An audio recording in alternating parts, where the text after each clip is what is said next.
whoa.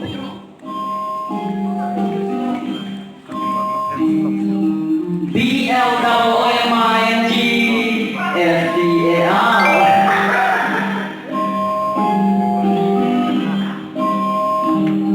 Now we all know we poverty got privilege. Opportunity that we reach for, and we should think about. At times, taking you for what? Why is poverty such a burden? You gotta ask what to keep motivated, cause all you got to be there to hold.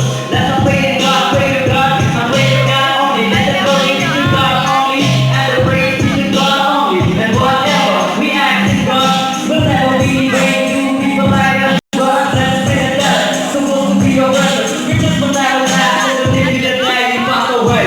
But only our soul has the right to God. Already the food, but keep in mind one day they might know what you need and desperate for. So, already the food, the never to point a finger and never to judge others. Cause we are humans, but never be the same. But we got to live from God's given and to be ever grateful that every day is a blessing that we are still living, we can still make our balance. Though we don't know how to last this earth or the last day.